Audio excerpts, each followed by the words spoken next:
everybody. Welcome back. This is chapter 11. No, not that chapter 11. Basically, the 11th video that I've shot since the first week in January. So the last couple weeks, actually, we've been posting 2 videos a week, which I'm quite proud of being able to do the content. I think the quality, well, I think we're slowly progressing, but there's still a ways to go. But so we're gonna do another video today based or using the bathroom vanity as the topic. So today's topic is going to be just the planning that I did over the last few days to make sure that I could get the drawers and doors installed properly. So we're moving right along on this cabinet. I was actually hoping to be finished the whole renovation by the end of February. Nah, that's not going to happen. If I finish this cabinet by the end of February, I think I'll be happy, but I don't think we'll quite do it. But anyway, so the first couple of days of this week, had other things to do and was busy with other ventures. The other thing that is going to happen is I usually have 2 or 3 projects on the go all the time. So right now, to let you in on what else is happening in this shop, first of all, there's the bathroom vanity. The next thing that I'm working on is trying to get all the drop cords installed in the shop to where they need to be. I'm tired of running cords and having to plug things in and unplug things. It's just awkward. So we're going to get that done.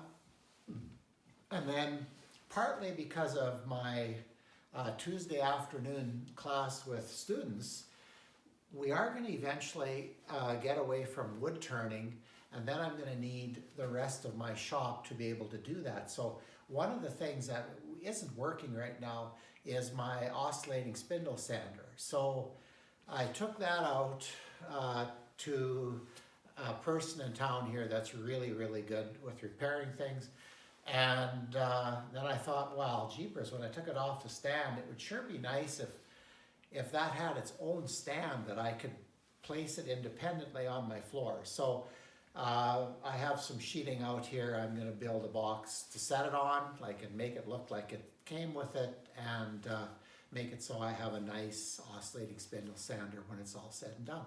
So that's kind of what's going on in my world. And but let's get back to the topic today. And my glasses don't want to quite stay where they should today, so sorry about the reaching. But what we're going to talk about today is planning the drawers and the doors.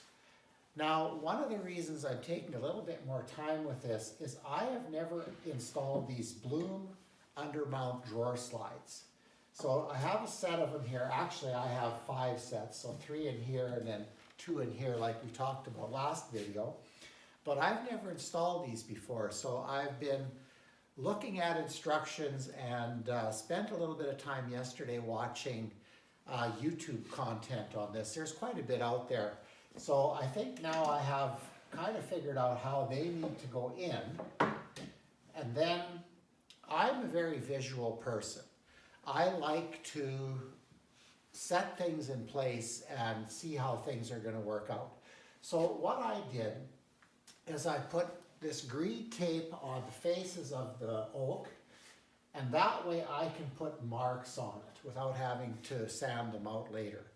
So what I decided to do is I basically I allowed 3/8 above.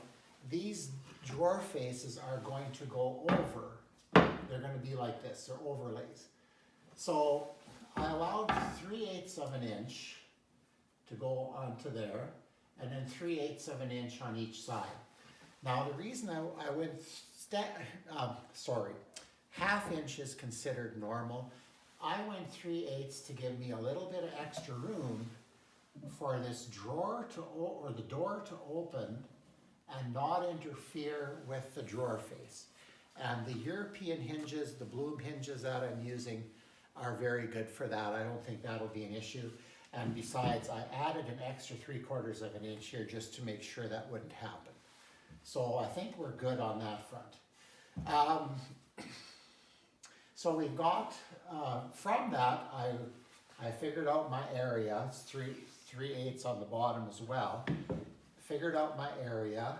The red marks here, this is the gap between the drawer faces.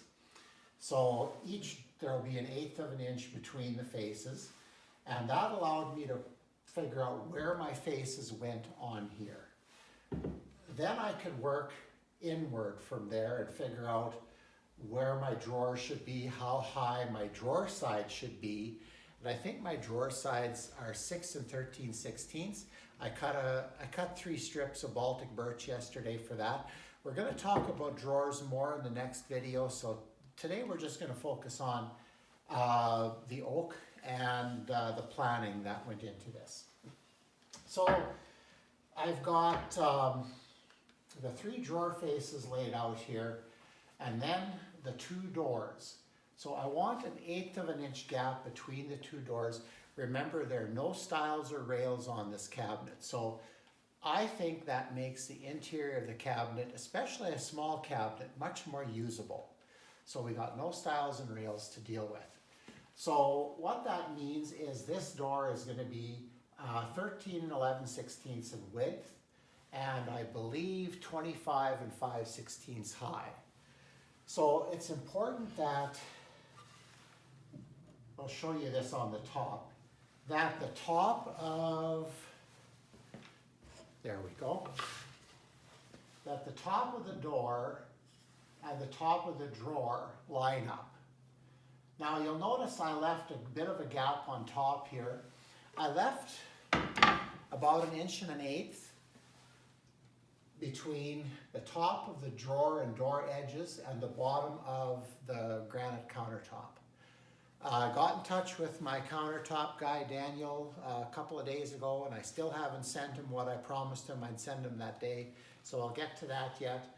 But Daniel's really good with sizing and proportioning things for a vanity or for a countertop like this, so I'll send him measurements and I'll trust him completely. So it's nice to have people you can trust when you're doing a project like this. So that's going to line up. I'm going to show you that again. That's going to line up, and I think it'll look just fine the way it is. The gap between will be good, and I think that'll be wonderful. The other thing to consider when I worked on this was where the drawers will be placed. And I need to get my drawer faces and kind of lay them out and see which is the best. Right now I'm thinking that, okay, I'm not going to talk too much about the drawer slides today, but there are certain ways they need to be installed and cuts that need to be made in the bottom of the drawer for them. And I'll deal with that the next video, but when I have my drawer faces planned and I know what the outside is going to look like, and then like I said before, I'm just working my way into the cabinet. I think that's about all the planning stuff that I have. This tape idea works really good. I will have no mess. I'm hoping the marker didn't go through. I would have, for the video, put all these marks in black marker, but I'm just a little concerned that the black might soak through and then I'll have a mess on my cabinet when we're done. So the other thing that Sheila and I are, it's more of a Sheila idea than mine, but I agree with it, is I need to figure out, I haven't quite got it sorted out yet, but we don't want any drawer handles or pulls or anything like that on here. And in order to do that, I'm going to have to make a pull on the drawer face itself. Now I think this isn't really, this is a prototype I did about a year ago. I think this one has some potential, but maybe it needs to be deeper so this isn't as sharp. And then you could put maybe, say 3 inches or so, 4 inches of a slot out of here, and you can get your fingers in and do that. I have to do some research yet, and like I said, I tend to design on the fly, especially with a project like this where there's relatively limited design options. So that's one thing I'm looking for yet. I suspect with the doors, it'll be something like this, where you pull in from the side or maybe from the top. Like again, that's another decision for a little later. Okay, so that basically takes care of that. The Baltic birch for the drawers I think is going to look nice. I like that. It looks classy to me to have those nice thin plies, and then we won't have any edge tape to come off or anything. But I'm getting ahead of myself. The drawers are another video. Maybe just take a second here before I change camera angles and start showing you the laminating that I did. Is the last video I turned a little bowl like this. I actually can't find the one I turned. It's got to be in my shop. Oh, there it is. I see it. But a bowl like this, you know, if we can figure out who the 100th subscriber is, I would gladly send this to you. It's just a little appreciation. It's nothing much. So I appreciate all of you who are subscribing and helping me grow this channel. The financial side is always, I don't know, I'm not really thinking about it too much, because to me it seemed like such a long way away. I've been doing this 2 months now and I have 46 subscribers. So at that rate, yeah, it'll be a while. So anyway, let's move on to the video. What I'm going to do is I'm going to change the camera angle a bit, and then we're going to continue. Okay, and we're back. Change the camera around so you can see a different view of the mess of my shop. Yeah, there's quite a bit going on in here. So the other thing that I did over the last day or so was to laminate the panels together to make the drawer faces and the doors. Now, laminating, to me, it isn't as basic as some people make it seem. For example, I often see people on YouTube, they'll take full boards. Like, if they want a 16-inch panel, they'll take 2 8-inch boards and glue them together. That isn't the way I was taught.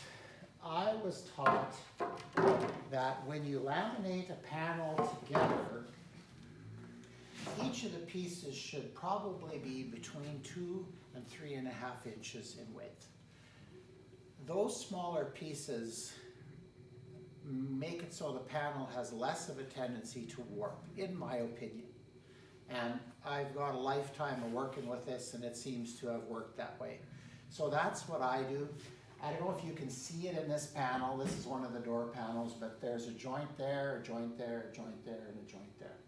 So I've followed that. These are about 3.5 inches wide. And I tried to match the grain as best I could. That's also quite important on doors like this. So we're going to set that one aside. I think I'm done with that. The other thing that I do, and maybe others do it too, I don't know. I don't see it done as commonly when I watch woodworking videos. When I was learning to do all of this, I was taught always to put glue to glue. So if I'm laminating a piece like this, I would put glue on this side, spread it out really well, try to work it into the grain. Same on this side, and then I'd put them together and clamp them like that. I think it leads to a stronger, better glue joint, but that's just maybe my opinion. If what you're doing, if you're gluing on one side and you're getting joints that last pretty much a lifetime, you don't need to change what you're doing. You know, that's a suggestion, that's all it is. Once I have things glued, or the glue spread, this is a typical way I'd like to clamp them. So I've got two, I'm very much a pipe clamp person because that's what I have experience with. Oops. And I like to tighten things up fairly good. Now, one of the disadvantages about double gluing or gluing each edge is that you might have more squeeze out. That's certainly possible. And squeeze out is something that's a pain to deal with. Now, when I'm working with something like this, oh, look at that. I deal with squeeze out by not surfacing the boards before I glue them together. So these boards right now are about 15/16 thick. They're S2S boards. So I cut them, jointed them, planed the edges, and glued them together. I would like this panel to finish to 13/16, which I think it will. So I'll deal with squeeze out by simply running it through my dual drum or thickness sander and getting rid of it. Now, if you don't have machinery that can do that, then yeah, you may have to do it differently. And like I said, I'm not trying to change your mind, or I'm definitely not trying to tell you that everything I do is the right and the only way to do it. That bothers me when I see YouTube thumbnails telling their audience that, well, you've been doing this wrong your whole life. Well, no, I've just done it differently. If you have an idea that works, great, I'll look at it and maybe try it. And that's what I'm hoping you do here. If you're having success doing what you're doing, I hope you follow for just seeing where I'm going. But if we could throw in a little bit of woodworking stuff that helps you as we go, that's also good. Okay, so I've got this glued together. It's nice and flat and straight, which is great. So I've got this. One other thing that you want to watch for, I'm going to set this over here, step out of camera again, is knowing a little bit about wood and wood movement. I was cutting, like I said, between 2 inches and 3.5 inches in width for my pieces to glue together. One of the things I did at school when I was teaching there is kids often didn't have time or didn't really understand why we were doing that and would complain and kind of whine about it. And so I kind of quit doing that. But what I started to do is just look at the board itself. Now, I hope you can see this. This is a piece of plain sawn oak. So the center of the tree was here. The growth rings have gone around like this. So what I would do is I would tell them to find where the growth rings were kind of the smallest, the apex of that circle, or the center of that circle, and then we would cut it there. And even if you'd glue it back together like that, so you'd keep the grain match, it seemed to really be a lot more stable. So I sometimes do that, but I had time with the door panels. It worked out to, because I was using a little bit narrower wood, to do the 2 to 3.5 inch rule that I have. On the drawer faces, I did things a little bit different, and because I used some varying widths of pieces to glue those together, so they're not quite as tidy as the rest of it.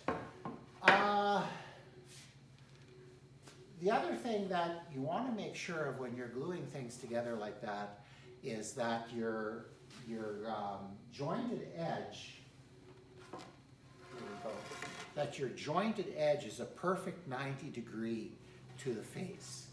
And how to do that is one of the things, first of all, having good wood helps. Like the wood that I purchased for this project is from Windsor Plywood in Saskatoon, and they're great, but they're not the only people in the area that supply good hardwoods. So their wood is dry, it's straight, relatively straight. I was quite picky, but I could find that the pieces were usually good enough that I could focus on looking at grain, not necessarily looking at the straightness. So that was good.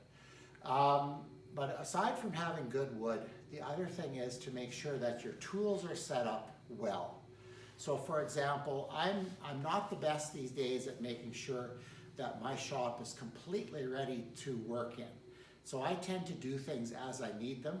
But one thing that I always do before I joint a critical piece is I make sure that this is absolutely square. Because even a small fraction out will give you a little angle on that edge, and you put two of those angles together, you're going to get wave in your panel, and that isn't good.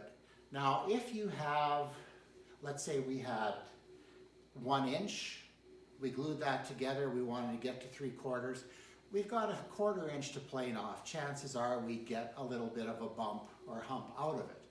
But when you're working with tight tolerances and expensive hardwoods, you want to make sure that your equipment is really accurate. So that's kind of how I spent the last couple of days here, just trying to figure things out and get things ready for what's to come. There'll probably be another fill-in video. I think I'll try to squeeze one more video into February. That would make it 12 for 2 months. So I'd feel pretty good about myself, even though nobody's watching them.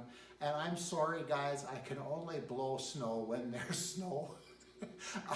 I just about didn't even make that video or post it once I shot it, and here it's by far my most popular video. So anyway, when we do that, when we get snow, we'll do it again. I mentioned my drop cords earlier as one of the things I'm working on, and I'm going to work on a base for my my spindle sander as well. Those are things that that will be forthcoming. But I think the next cabinet video we're going to deal with building the drawers. Now, one of the reasons I haven't started yet is because I've never built box joint drawers in this shop, and I don't have anything to do it. So I spent part of yesterday modifying a box joint jig for my table saw, and I think we're going to try to cut them with my dado head and table saw first, but I suspect I won't like the tear out, and I may move over to the router, but we'll see. So I would think drawer construction will be the next video, and hopefully, you know, by the first week in March, I'm hoping this is kind of to the point where I can start doing things in the house as well. So haven't done any tear down in the house yet. Unfortunately, tearing the house apart means we're without our upstairs bathroom for a while, and that's a bit of a problem. So we'll do the best we can. So I guess that's kind of the end of what I wanted to show you today. Please make sure to like and subscribe, especially, well, like and subscribe. Please do both of those. I don't know if I'm worthy of being liked yet, but that's up to you. But subscribers help, and right now I'm kind of counting. I go up about 4 or 5 every video, so you know, maybe with this video I'll get over 50.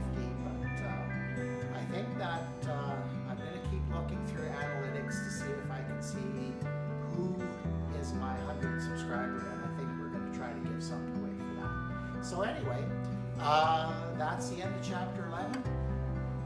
Have a great week.